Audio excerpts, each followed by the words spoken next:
Hollywood and the four corners of the world. You asked for it. Starring Rich Little.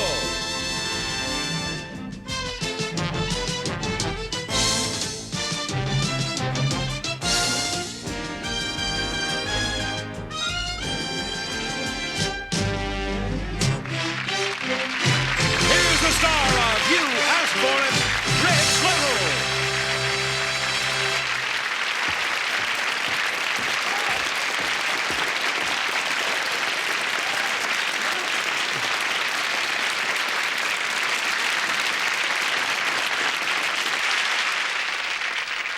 Thank you, and welcome to the only show on television that goes anywhere in the world just because you asked for it. Tonight from New Guinea, young men risk life and limb for the girl of their dreams. From Jerusalem, a viewer's request is fulfilled as we place a prayer in the Wailing Wall, and much more. First, to win a woman's heart, a man in our country takes her to dinner, right? But in New Guinea, he climbs a tower as tall as an 8-story building and dives off head first. Does this stand in the way of romance? No way. Jack Smith reports on one of the strangest mating rituals on earth. And J.R. Lewis of Massillon, Ohio, you asked for it. On the New Guinea island of Pentuta, this volcano rules men's lives. The natives call it Big Nambas. Once every year, the fire god of the volcano must be appeased in a ceremony in which the men risk death. But they also may gain a wife, if they survive. High on a hill between the volcano and the Pacific Ocean, they build a gigantic tower, some 80 feet tall. Beneath the tower, the women dance, praising the bravery of their men. The dance is called Gakul. It's also a plea to the terrible fire god of Big Nambas to watch the men and repay their courage by withholding an angry volcanic eruption. The tower is ready. The men on the tower have attached long vines to their ankles. They will dive from the tower toward the hard earth below. The first man leaps. The vines break his fall just short of the ground. Others follow him to a jarring headfirst stop, but better than the death that awaits if a vine snaps. This test of courage is called the Leap of Engo, which translates as the leap to find a wife. The farther a man leaps, the braver he is, and the more respect he wins from both the women and the fire god of Big Nambas. Of course, the chief makes the highest and most death-defying leap of all. A fearful man who does not thrust out far enough from the tower is certain to get hurt.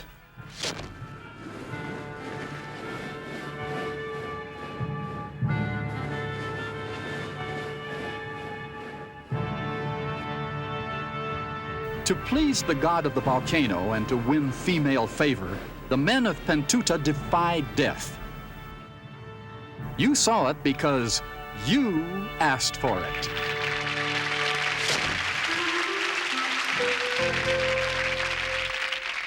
That's some way to win a girl's heart, isn't it? Incidentally, that ceremony actually began many years ago when a kid from the wrong side of the island tried to woo the king's daughter, and she told him to go take a flying leap. But seriously, folks, now coming up next, the man who inspired Walt Disney. We shall return.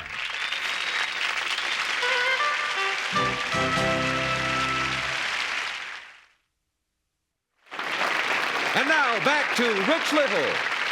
Thank you, John. We all owe a debt to this man. Why? Well, because he never really grew up. He is Ward Kimball, award-winning animator and creator of many of Walt Disney's most memorable characters. Today, Ward Kimball lives in a child's world of toys and fantasies. Janet Langhart takes us to Ward Kimball's world. Norman Stewart of Hickory, North Carolina, you asked for it. Who can ever forget Walt Disney's Pinocchio? Or Jiminy Cricket? or Alice in Wonderland. Ward Kimball was the animator of those beloved characters during his 30 years with Walt Disney. Proud winner of many awards, he's equally proud of his unique collection of toys. This next toy is patterned after a full-size act in the Barnum and Bailey Ringling Brothers Circus called the Magic Ball.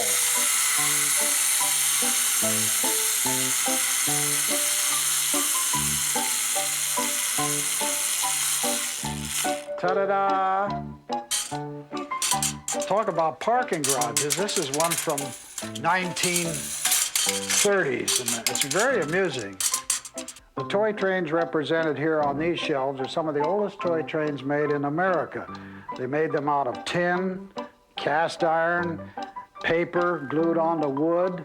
They had one thing in common. They didn't run on track. The kids had to run them on the kitchen floor. They either pulled them with a string or they wound them up like a clockwork. One of my favorite old-time locomotives was made by George Brown in 1870. I love this because it looks like a cartoon. This old European Markland car used to be my favorite toy train passenger car, and I was so much in love with it, I decided to paint its portrait. But to make it interesting, I added the eyeballs. This is what I call the Continental Annex. This is where I have all the European-made toys. Most of the toys in this room either run by steam with a little alcohol burners and water, or you have to wind them up. The train you see working now is the one electric train and the one piece of electric track. Everything in this room is older than 1915, before World War I. In the old days, if your house didn't have electricity or you couldn't afford it, you had to wind up your train with a key. Trouble is, after it made a few loops around the track, it would run down, you had to wind it up all over again. This is one of the rarest toy trains of all. It was made by the Hubley Company in 1893. It's supposed to be a reproduction or a replica of the New York L, or elevated. You had to wind it up here in the center, and it has a double wind-up motor, runs a long time, and off she goes.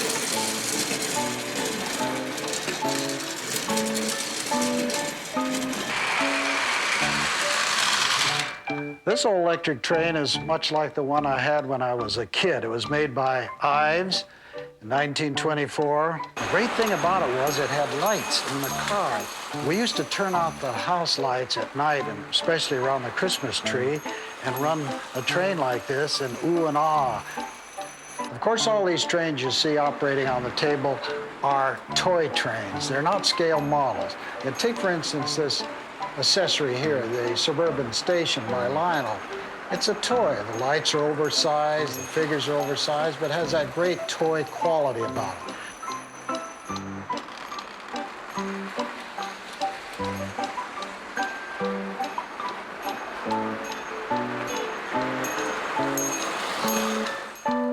Now, the most ridiculous accessory of all, of course, has to be the tunnel, with just a piece of bent metal over the top of the track, with little flowers growing on the front, a little dab of snow on top, and a little bitty house on the side.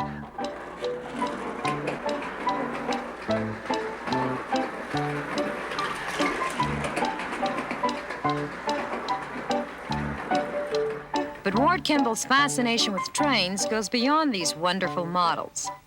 Believe it or not, you're looking at his own full-size railroad of historical old equipment on his ranch in California.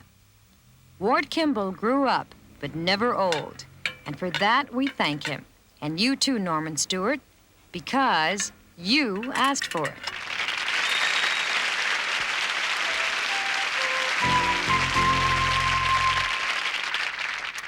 Oh, say, Goofy, how did Ward get all those locomotives to work so well? Well, I guess he trained them. Oh, little goofy humor there. Very goofy. And now here's Jack Smith with another great segment from the past. Jack?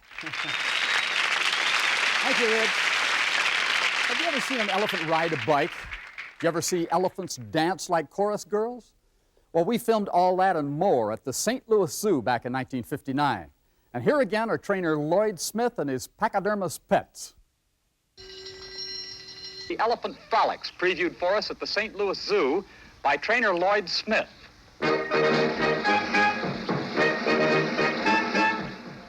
Introducing Clarabelle and Herman, 5-year-old babies from Africa. And this is something I'll bet you never saw before. Yes, it has pedals, too. Just a little help and he's ready to go. Front-wheel drive, elephant power.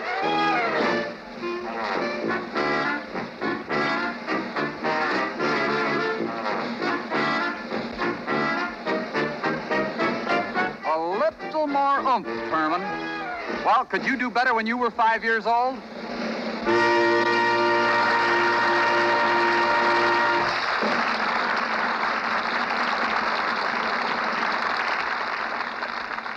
The seductive dance of the Florodora girls. All from exotic India, 5 in a line.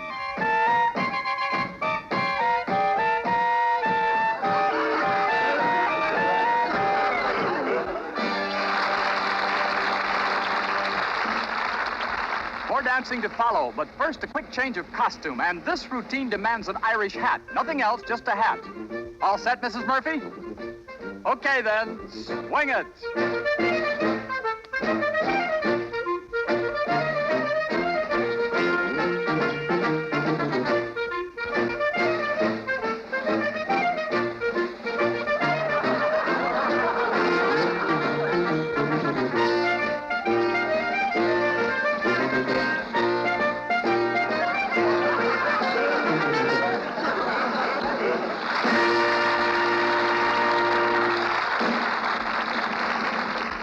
With an international flavor. Indian elephants in America doing the Florodora and the Irish jig. And now it's a German band.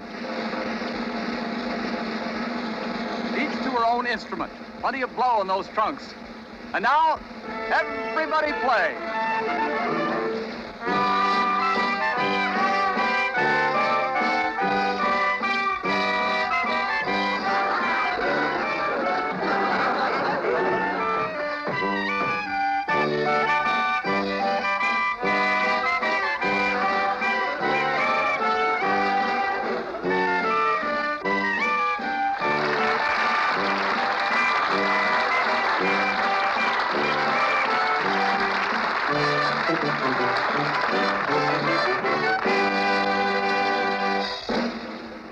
And just to show the versatility of an elephant, here's something they don't ordinarily do in their act. Will one of you do the honors, please? Thank you. From all the elephants at the St. Louis Zoo, you asked for it.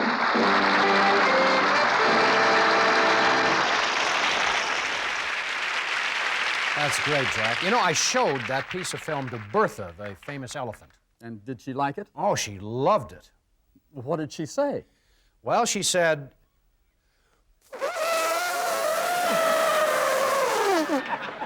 something like that. Coming up, a viewer's request is answered at Jerusalem's ancient Wailing Wall. We shall return.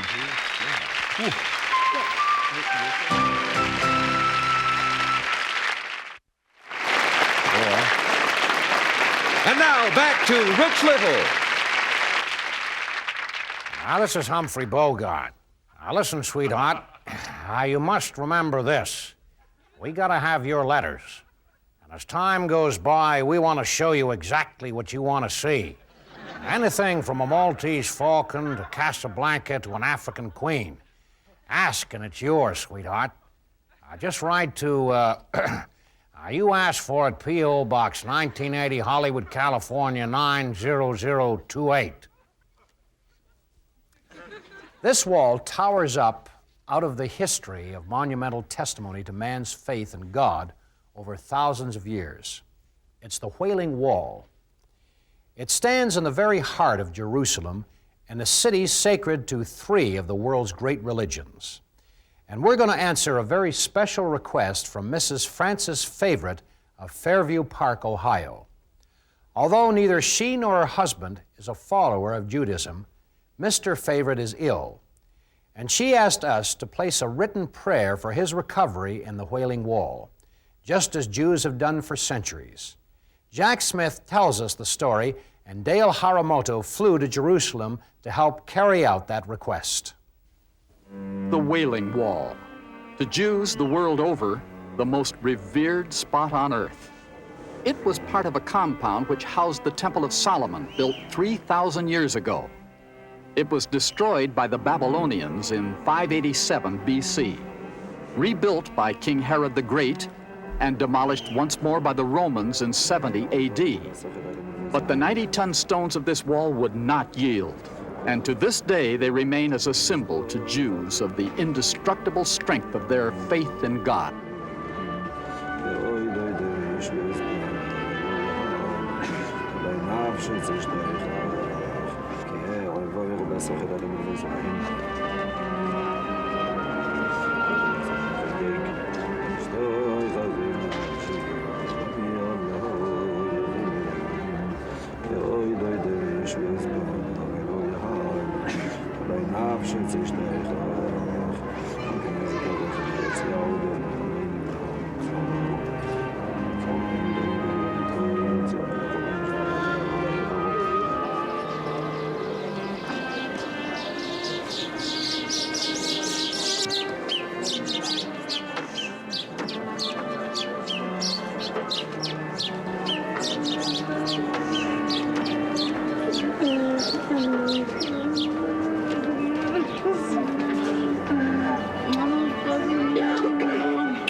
Written prayers of hope were pressed into tiny crevices between the great stones. Today, Mrs. Favorite's prayer will join them.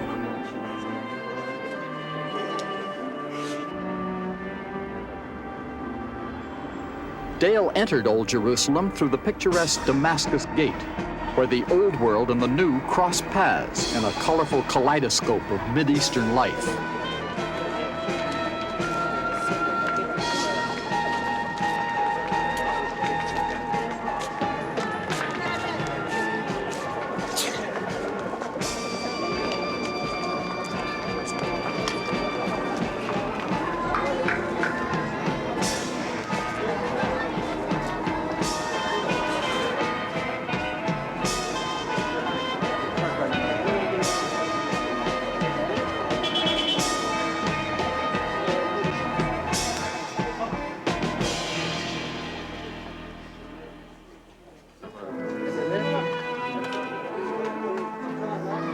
Dale was searching for a local rabbi who had promised to help her in her mission. The rabbi will place in the wall Mrs. Favorite's prayer. Hello, are you Rabbi Zvebner? Yes, I am.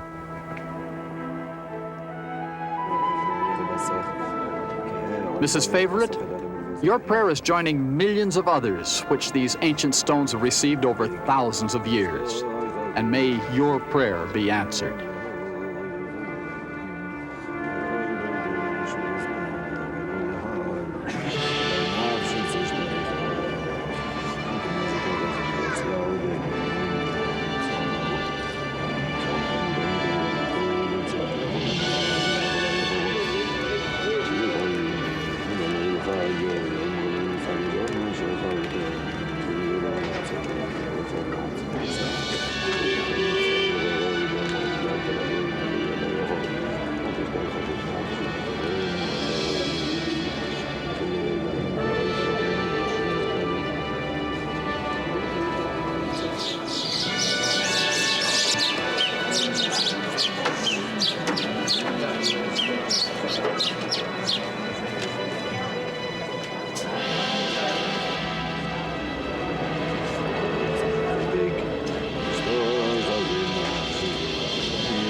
One of the most remarkable things about the Wailing Wall is the awe and respect it invariably draws from the thousands of people who visit it every day. Both Christianity and Islam drew upon Judaism for their beginnings, and the wall stands today as a symbol of the basic beliefs we share. Thanks to you, Mrs. Favorite, and your request. And by the way, our prayers are with you. Rich will be back in a moment with more of You Ask For It.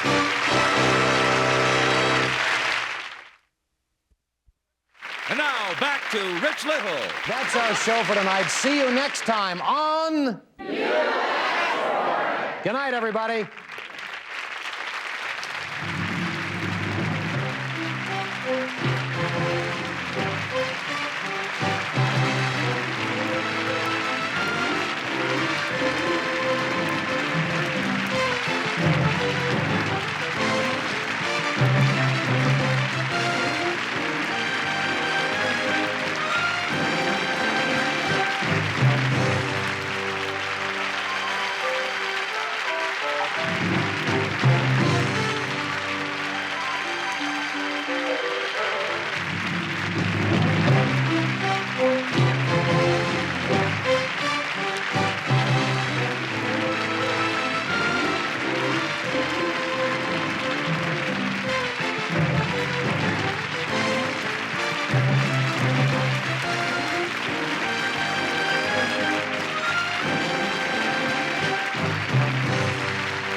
This is John Harlan speaking. You Ask For It is a Sandy Frank production.